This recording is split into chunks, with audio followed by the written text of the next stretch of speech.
lahat nung iba pang mga sektor, hindi lang DepEd, lampas naman daw sa budget yon ng DPWH. Lahat talaga ng pwede nilang maisagot, mapagtanggol lang.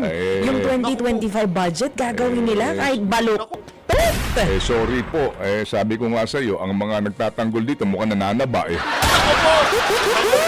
Hoy, maghihintay ka naman sa salitang nananaba. Nabasa Nako, Judas Idre. mga salita. Yan. Opo, di ba? Makolesterol ang kanilang mga salita. Pambihira ho talaga, napakawalang hiya ng mga mainstream media sa ating bansa. Huwag na ho kayong manood ng mainstream media. Mantakin nyo yun. Kahapon pa ho ito, hinihintay ho natin ibalita ng mainstream media itong ilinabas na desisyon ng COMELEC kaugnay dito sa disqualification case nitong si Pastor Apollo Kibuloy. Mantakin nyo, hindi man lamang ho nila pinasadahan kahit 3 segundo. Pero pagka bad news, mabilis pa sa alas 4, nakareport ko yung mga walang yung mainstream media na yan. Kaya naman, tayo na ho magbabalita at ihahatid sa ating mga kababayan itong napakagandang balita. Petition for disqualification laban kay Pastor Apollo C. Kibuloy kaugnay sa 2025 senatorial election. Ibinasura ng COMELEC, palakpakan tayo. Ayan na nga ho ba sinasabi natin. At ang matindi ho dito, number 1 sa Mindanao. Sa Visayas at sa Mindanao, itong si Pastor Apollo Kibuloy. Kaya naman yung mga natatakot dyan, na makapunta sa Senado, itong si Pastor Apollo Kibuloy, wag ho kayong mag-alala. Abot kamay na ho nitong si Pastor Apollo Kibuloy yung pag-upo niya bilang senador sa 2025 midterm election. Palakpakan ho tayo mga kababayan. Kung kailan pinipigilan, lalo huyang lalo huyang mahahalal, ika nga. Nakikita naman ho kasi ng ating mga kababayan. Simple lang yan. Yan si Pastor Apollo Kibuloy, kahit hindi pa ho tayo nagpunta dyan sa Davao, base sa ating mga nakita sa social media, testimonya ng mga tunay na miyembro ng KOJC, talagang napakahusay ng pamumuno niya dyan sa KOJC. At ngayon naman ho mga kababayan, bago ho natin umpisahan ang ating talakayan, hindi pa ho tayo nag-uumpisa, no? Isang like at isang subscribe. Napakasaya na ho natin dyan. At sa mga gustong sumali sa ating community, yung join button na dyan sa baba. Stock up tayo dun yung join button ho nandyan sa baba. At Merry Christmas dun sa mga nagpakulay. Sa susunod na video ko na ho kayo i-shoutout. Mega love shoutout sa lahat na mga nagpakulay. Merry Christmas naman sa lahat ng nag-subscribe. Maraming salamat ho mga kababayan. Umpisan ho natin ang ating talakayan. Ito, ipaalala lang ho natin dito kay anong pangalan to? Chief of Staff, itong si Browner itong AFP pinuno ng AFP, itong si Romeo Browner. Ito, pakinggan ho natin. Remind ho muna natin siya, pinakakuhan kayo ng 350 pesos itong si Tambaloslos, di ba? Para sa allowance ng ating mga sundalo. Heto ho mga kababayan, pakinggan nyo ho itong pambubola Ano ho ito ito yung noong mga panahon na yung mga AFP, marami sa mga retired AFP nagsasalita na laban dito sa administrasyon na to. Ito, pakinggan natin to. Kainit-initan noong issue nitong si Vice President Sara Duterte at marami sa mga AFP personnel nagsasalita laban dito sa gobyerno na to. Kumbaga nakikita na nila yung kapalpakan ng administrasyon nitong si Marcos Jr. Game. As we committed, I'm here with our chair for APO and our APO bicameral members. Hi, Chief Romy. Please kindly convey to the entire AFP. Ganyan. Ito talagang si, ano pangalan ito? To our men and women in uniform, that as we committed, that the subsistence daily allowance from 150 to 350 has not only been affirmed, but has been approved and is being signed right now. We will ratify the bicameral report this afternoon. Sure. Please step up. Yun, palakpakan yung mga unggoy, Yun daw pinangako na pinag-usapan nila nung pinatawag siguro yung mga AFP officials. Sa sarap ng kinakain nila, sushi talaga sila. Tingnan nyo naman, ibang klase pagka talaga.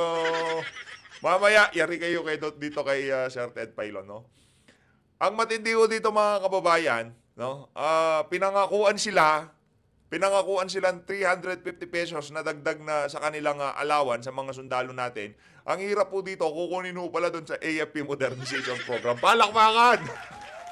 Partida, yan hong mga yan ang maiingay pagdating doon sa issue ng West Philippine Sea, ha? Ngayon pala, yung para mapaganda yung mga kagamitan natin, babawasan nila yon, nilalagay doon sa pang-allowance ng ating mga mandirigma. Mga walang iya talaga to. Pinaasan nyo na naman yung ating mga sundalo. Yan, para doon sa mga may kamag-anak na merong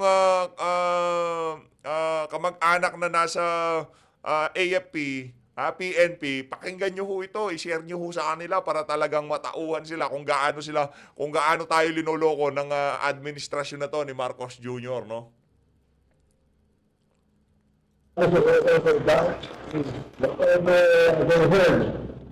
That's all fake news. Basta nagsalita tayo when we speak. I as a speaker in the House, when we speak, we mean it and we will always deliver. You are top priority, sir. Please tell the AFP, top priority po kayo. Okay, sa AFP daw, top priority daw kayo, sabi nitong si Tambaluslos, ha? Talagang, naniniwala ho ba kayo na top priority kayo ng administrasyon na to? At top priority ho niyan, yung mga sympathizer ng makakaliwang grupo dyan sa House of Representatives, yan si Franz Castro, Raul Manuel, yan si Brosas, yun ang top priority ng pamunuan ng House of Representatives. Ano pa ang top priority niyan? Ano yung priority niya? Yung mga sympathizer ng mga makakaliwang grupo. Second top priority, pamimigay ng ayuda. Yung AFP ho, binubola lang kayo ng mama na yan. Mantakin nyo yung ipandadagdag sa allowance nyo na 50 pesos. From 150, magiging 200 na ho. Hindi 350 kasi nungalingan yon. At galing din ho yun sa pera nyo.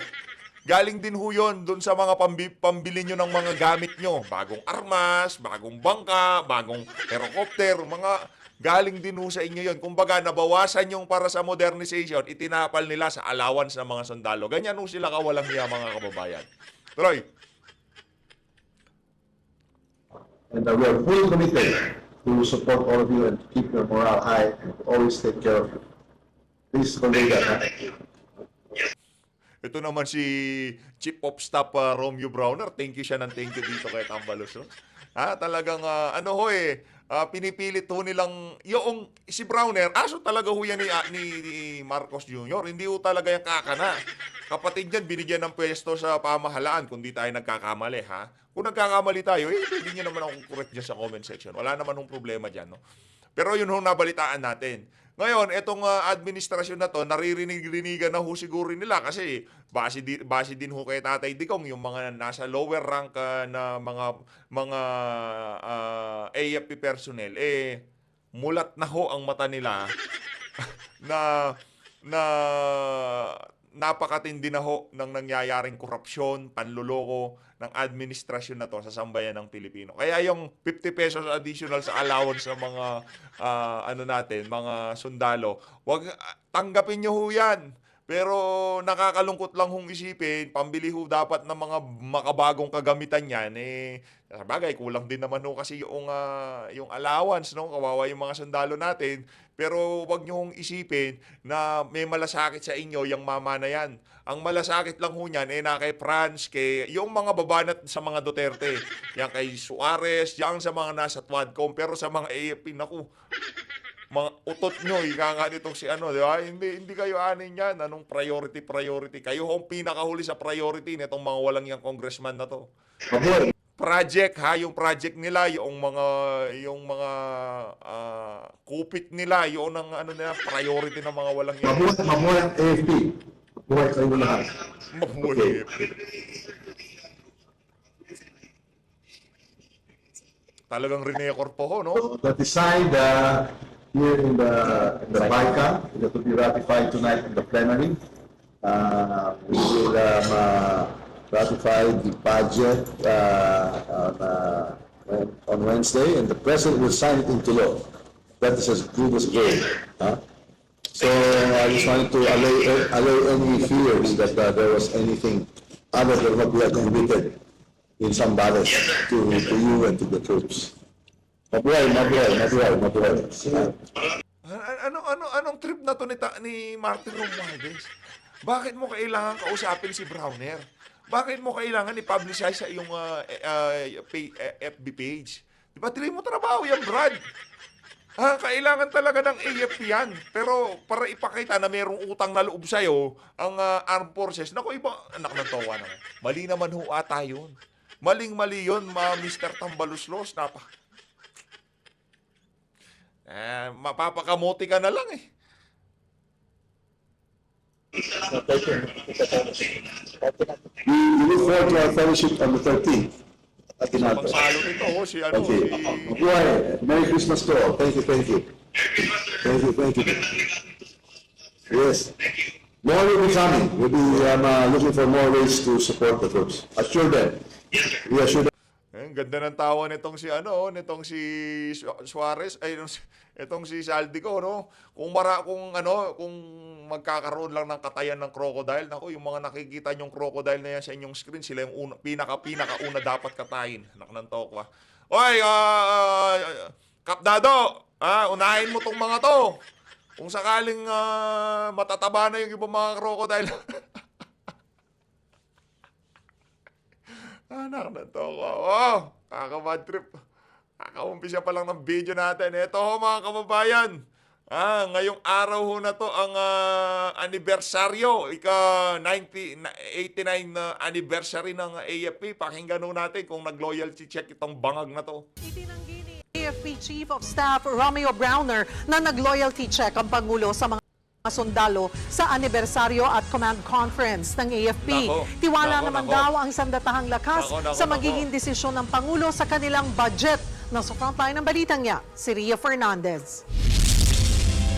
Pinangunahan ni Pangulong Bongbong Marcos ang ika-89 na anibersaryo ng Armed Forces of the Philippines. Nagkaroon ng parada ang mga miyembro ng Philippine Army, Air Force at Navy sa Camp Aguinaldo.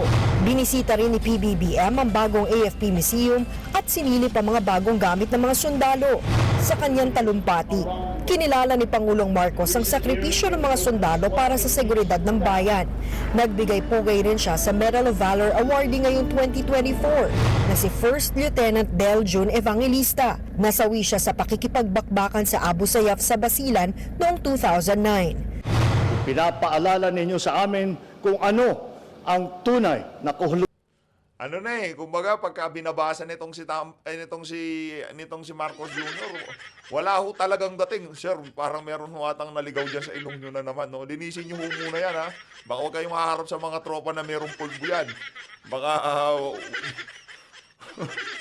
merong dyan, di ba? Baka mapuna nila, sir, meron nung pulbo yung ilong nyo. Yung makeup artist nyo, sabihan nyo, huwag masyadong kapala yung Kahulugan ng paglilingkod. Bayan muna bago ang sarili. Yun. Kala ko yung bayan muna, yung party list eh. Talagang ibang klase, pati sa speech mo, ginagamit mo ng reference to mga makakaliwang grupo na to. Ibang klase ka talaga, sir. Sa harap pa talaga ng ating mga tropa, doon mo sasabihin yan. Mga walang yun. Tiniyak naman niya ang patuloy na suporta ng pamahalaan sa AFP. The Self-Reliant Defense Posture Revitalization Program, we aim to reduce our dependence on foreign sources and empower the AFP to develop its own capabilities. Ibinida naman ni AFP Chief Pinakawalang kwentang naging Chief of Staff ng Pilipinas, Romeo Browner. Pinakawalang kwentang naging Chief of Staff ng Pilipinas o yan, ng AFP natin. Yan ang pinakawalang kwenta, pinakawalang yagba, pinakaduwag, pinakamukhang pwesto, mukhang impluensya. Para doon sa mga nasa ibaba ng mama na to. Alam ko yung mga nasa ibaba niyan, hindi naman ho yan na i-call out takot di ba? Baka matanggalin yung posisyon nyo, di ba? Pero yung mga nasa mga low-ranking AFP officer, alam ko wala na ho kayong respeto dito sa mama na to. At itong mama na to, bababa sa kasaysayan to bilang naging AFP chief, bilang pinakawalang kwentang AFP Chief of Staff ng ating bansa. Yan, si General Romeo Browner. Chief of Staff General Romeo Browner Jr. ang mga nagawa nila kabilang ang pagprotekta sa West Philippine Sea. Sinisiguro niyang mananatili silang tapat sa tungkulin sa bayan. We will accelerate the AFP modernization program ensuring that our armed forces remain capable of safeguarding our nation amidst evolving geopolitical and environmental challenges. Bago ito, tinipon ni Pangulong Marcos sa mga opisyal ng AFP sa isang command conference. Pero ayon kay Browner, wala namang loyalty check. Ipinag-utos daw ni PBBM na bantayang maigi ang mga hamon sa cybersecurity. Hindi rin daw napag-usapan ng budget cut sa AFP o politika.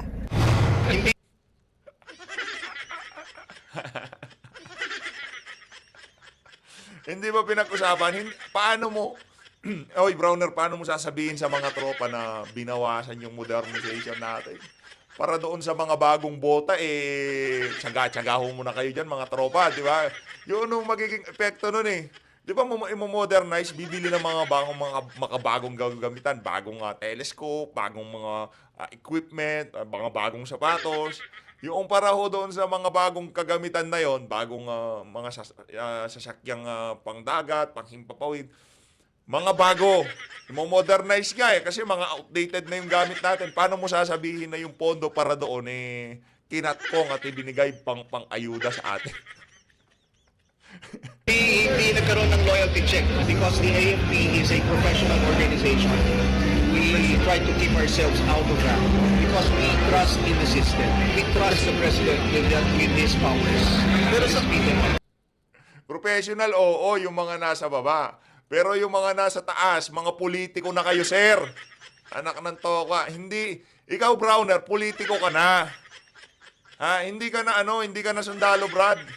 Kasi kung sundalo ka, ikaw mismo magko-call out ka, i-call out mo ang administrasyon na yung mga dapat magpapulburuntes. Dahil kalaban nyo ang sandatahang lakas. Kasi nanumpa kayo sa saligang batas.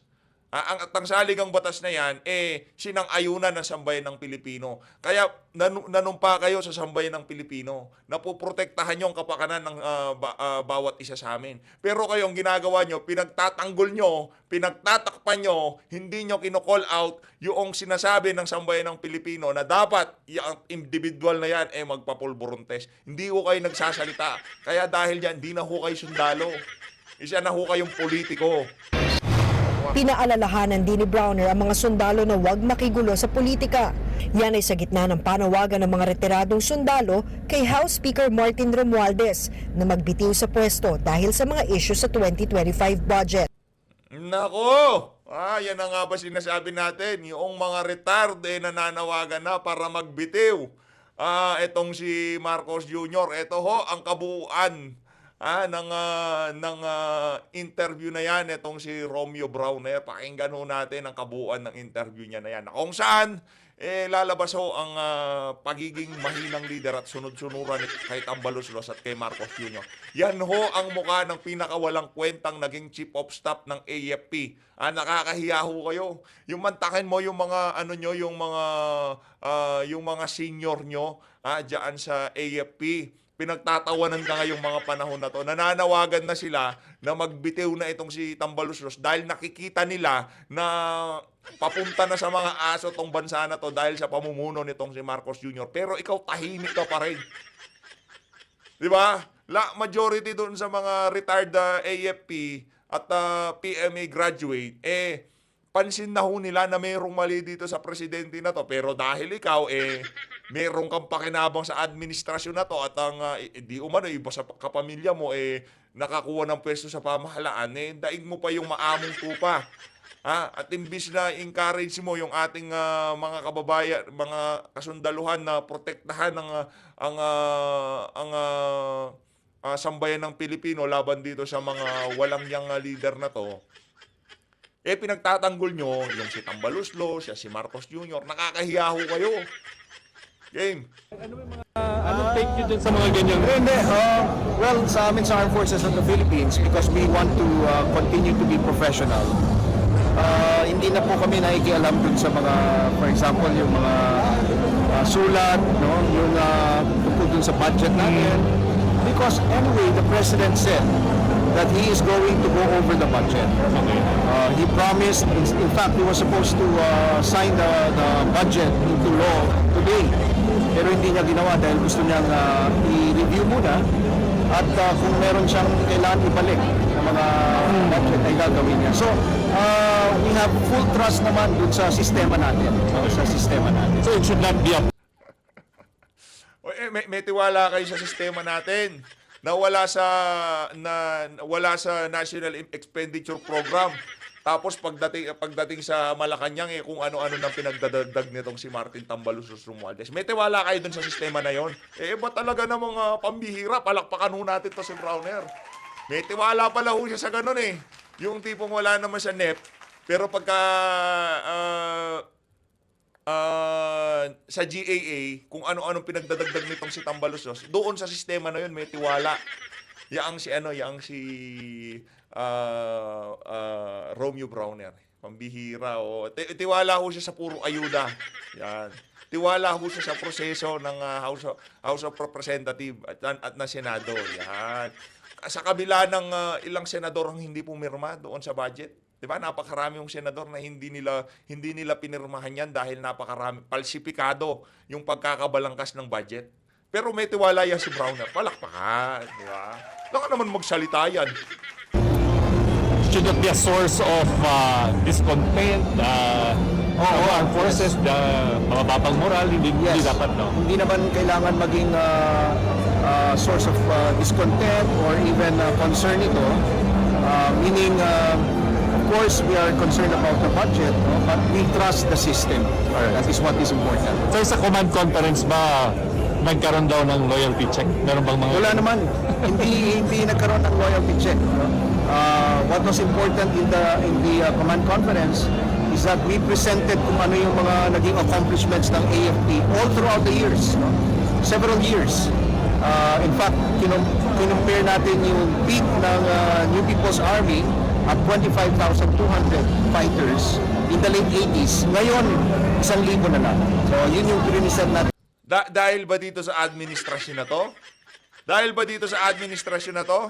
Dahil ba sa approach nila kung paano sa watain ng insurgency sa ating bansa? Dahil yan sa administrasyon itong si dating Pangulong Rodrigo Duterte. Ngayon, ibinibida nyo dito sa bangag na presidente na to, yung accomplishment ng magdang administrasyon. Napakawalang Presidente. And we presented also our new campaign plan. Yung tawag po natin dun sa campaign plan natin is Tatag Kapuluan. Which encompasses all the operations that we need to do to protect our people and secure the state, secure the land. Kasama na yung WPS? Kasama na yung WPS doon, kasama na yung internal security operations pa rin. Dahil kailangan tuloy-tuloy yung operation natin so that we will ensure that we sustain the gains in our campaign. Sir, sorry, just arrived. Rio Fernandez, TV5. Narinig ko na lang sa budget cut na nabanggit mo ni Senator Heidi Marcos. What's the stand of AFP? Alam nyo, again, because the AFP is a professional organization, we try to keep ourselves out of that. No? Because we... Kaya ho natin pinarinig kanina yung video nitong si Tambaluslos, nakausap niya itong mama na to. Pagkakausap ka ni Tamba, nagpapa-thank you ka. Nakikialam ka yung tipong, thank you sir. Salamat po. Ngayon, nag-react itong si Senator Amy Marcos na yung kinat sa AFP modernization, ilalagay sa pang-allowance ng mga tropa. Hindi ka magsasalita. Professional kayo. Pero tinatawagan ka ni Tamba, kaugnay sa budget nyo. Anak ng toko. Palakpakan ho natin itong pinakawalang kwentang naging chief of staff ng AFP. Ibang klase ka, sir. Ang kapal ng mukha mo. We trust in the system. At sabi nga ng ating Pangulo is that instead of signing it today, December 20, he will go over the budget at kung meron siyang kailangan baguhin, ay papaguhin po niya. And we trust the President with his powers, with his bigger powers. Sa command of CS, nabanggit ni Pangulo na isa sa pag-aaralan na yung budget for the AFP. Walang nabanggit po na gano'n. In fact, he just gave us his guidance kung ano yung kailangan pa namin gawin. So that lalo natin maprotektahan yung ating bansa. What was the guidance of the President? Well, to look into cybersecurity. Dahil this is becoming a bigger threat to our country. So dahil medyo pinapalakas natin yung ating cybersecurity. So he asked the AFP to also look into protecting not just the AFP but the entire country when it comes to cybersecurity. Thank you. Thank you, sir.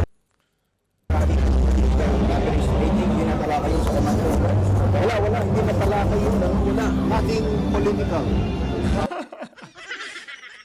Sa telepono namin pinag-uusapan ni Tamba yun. Walang natalakay nating political. Ayun na nga mga kababayan. Dito naman sa bahagi ng video natin na to, itong matindi dito eh. Ito yung banat nitong si Manong Ted. Na kung saan, binanatan ho niya yung mga dumidepensa sa budget ng sa 2025 budget nagsisitabaan. Ito yung pinakamatinding dumidepensa. Hindi kita binabody shame ito, real talk lang naman. Huwag ka kasing tambay ng tambay sa pantry ng House of Representatives. Huwag ka kasing tumambay doon. Pagka may kainan, number 1 ka daw, sabi nila dyan sa House. Pagka may kainan, yung si Jude Asidre, siya pinakauna sa pila. Game.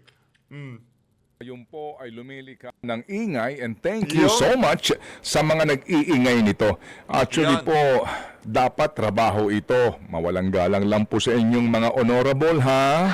Nako, yan ay mga honorable. Alam niyo po, dapat trabaho ito ng Correct. mga representante ng bayan. Ayun. Dapat trabaho ito ng mga senador eh. Trabaho yan ng mga kongresista.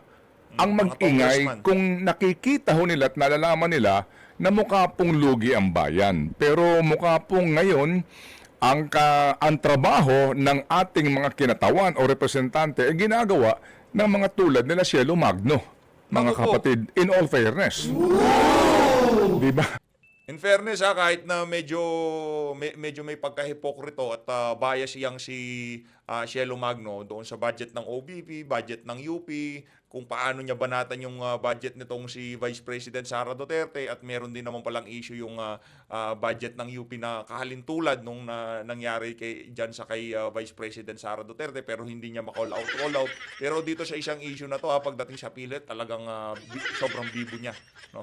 Di palit na lang natin si Cielo sa Eh, mga representatives natin. Pwede ba yun? kung meron Pwede ba na- tayong mag-propose signature campaign? Kung meron lang tayong puder eh. Hindi po ba mga kapatid?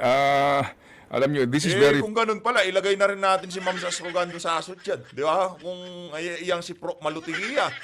Kasi ano lang naman kumbaga, kasi maraming kaibigan mainstream media yung si Cielo Magno Maya nandyan siya sa mainstream media. Pero itong si Ma'am Sas at itong si Prof. Malutigia, hindi ho nila rin frustrating kasi nga kinakailangan pa ho mag-ingay ng iba't ibang mga sektor at grupo. Correct, Dito correct, po tama sa, klaro ho naman na mga paglabag, unang-una, sa ating pong saligang batas, klaro ho naman ang may pinakamataas dapat na budget ay ang Education Department.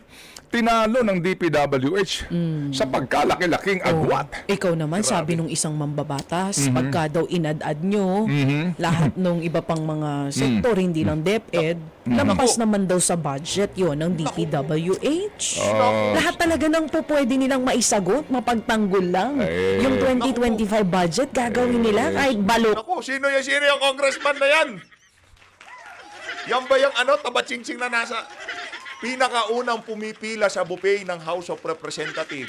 Pagka merong merienda, naku, number 1 daw yung si Jude Asidre yan sa House. Pagka may kainan, naku, mapili pa yan sa ulam. Sorry po. Sabi ko nga sa iyo, ang mga nagtatanggol dito mukhang nananaba Naku po!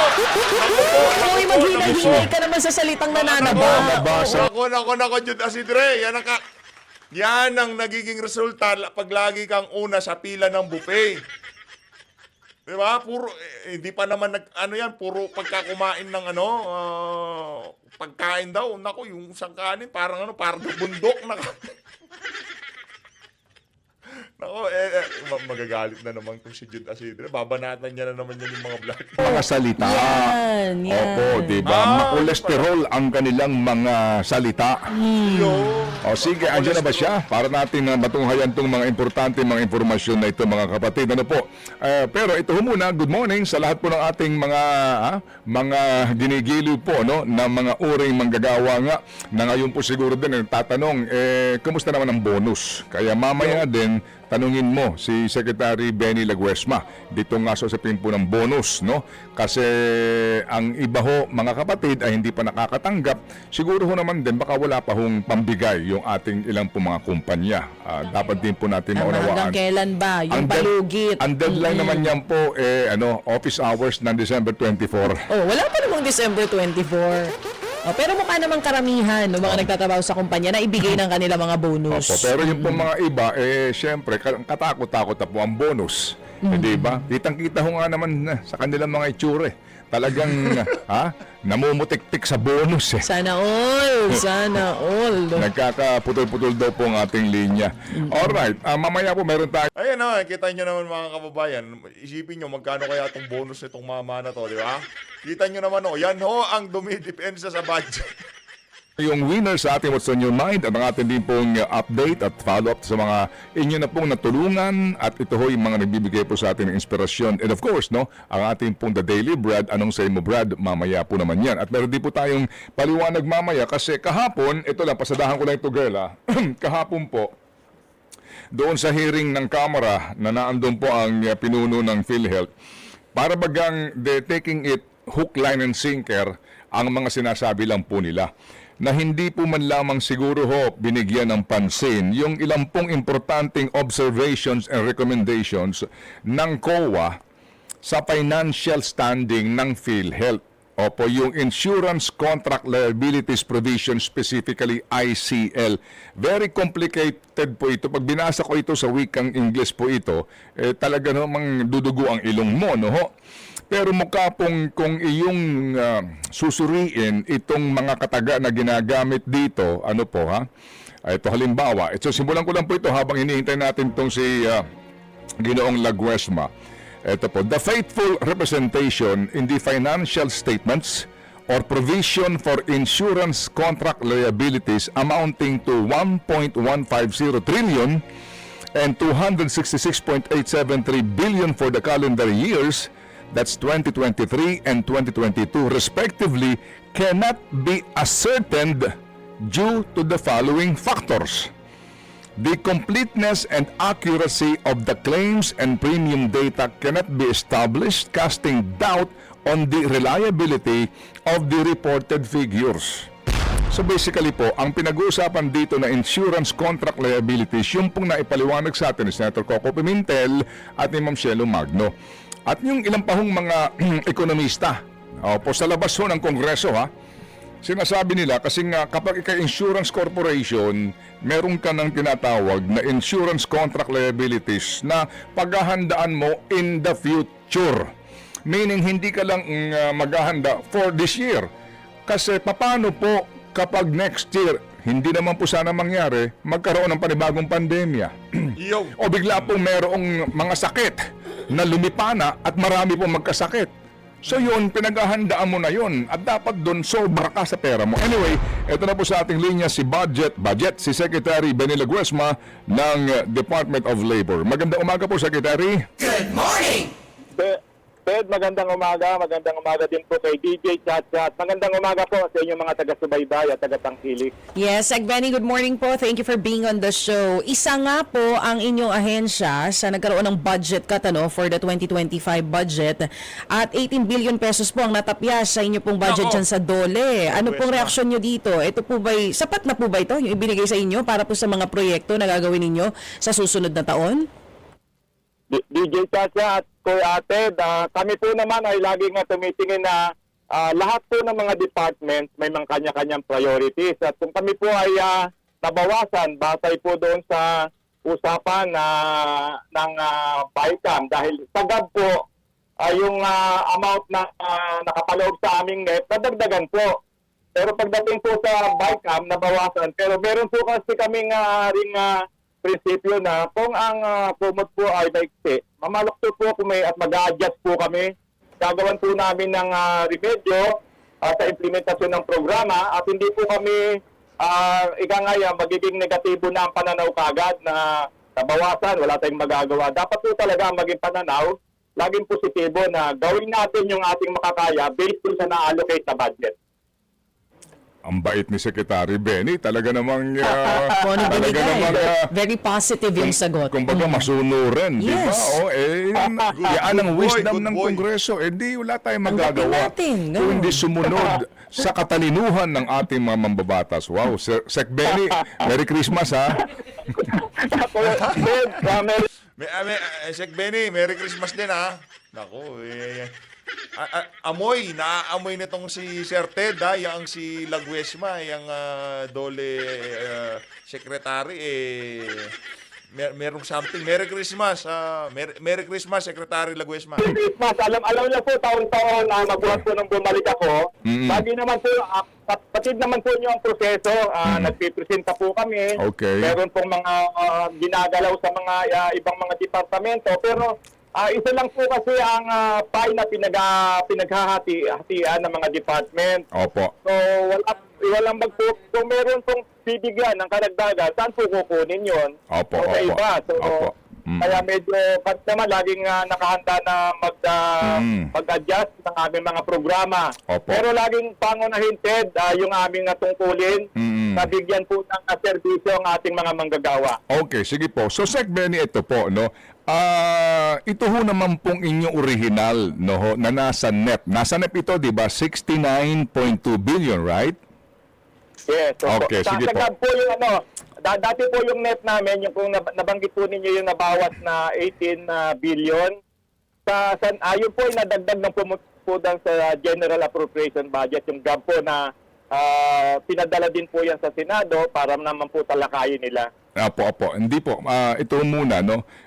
Di ho ba ang naibawas sa inyo ngayon dito po sa inaprubahan na po ng BICAM, bagamat di pa pinipirmahan, ay 18 billion? Tama ka, Okay, sige. tama Okay, ka sige. dyan. Ito ho, para ho mas maintindihan ng taong bayan. So, ang inyo pong original ay 69.2 billion, right? Opo. Okay, sige. So 69.2 billion, hindi ho naman ito hinugot lang sa hangin eh. At atin po maalala, Sec, kayo po matagal na, no, na naging sekretary po panahon ni Joseph Estrada, hindi ho ba ang pagbuo ng budget ng departamento, masingsing yan at dadaan yan sa kilatis ng Development Budget Coordination Committee, right? Tama, Ted. Tama. Okay, yes, di ba? So kumbaga hindi mo lang ito bigyan mo nga ako ng 69, hindi po eh. Lahat ng ito, you defend it, di ba? Dinidepensahan niyo po ito, yung pangangailangan po ng inyong departamento. Yan. So, ito ho ay hindi ho basta-basta lamang. Kumbaga, mayroon pong dinaanan tong proseso. So, dito po sa 69.2 billion, na ngayon po'y 51 billion, bagamat kanyo kayo'y mamamaluktot. Pero, ano ang implikasyon nito sa mga programa ng kagawaran? Ted, ang pinakamalaking bawas po ay yung pong sa amin pong tupad. Tulong panghanap buhay para po sa mga disadvantaged at displaced workers. Ayun, ay yung tupad na yun sa nilalagay, syempre sa akin. Ang karamihan po ng programa, other than the tupad po, lahat naman po ay nagkaroon ng adjustment, no? Batay po dun sa, tama po yung nabanggit ninyo, bago po naman yan i-submit sa ating pong Kongreso, dadaan po yan sa DBM, bago po namin i-submit sa DBM, titignan po namin ang mga priorities dapat gawin. So, tama po yun, yung pagkakabanggit nyo sa proseso. Pagdating nga po dyan sa both houses, nagdidepensa po kami sa committee level. Pagdating po sa plenary, nagdidepensa pa rin po. Yes sir, yes sir. Oo nga po, ano, kasi nga ang ano ho dito, bottom line, ano pa ang saysay, ano ho, nito pong pinaghihirapan ninyo.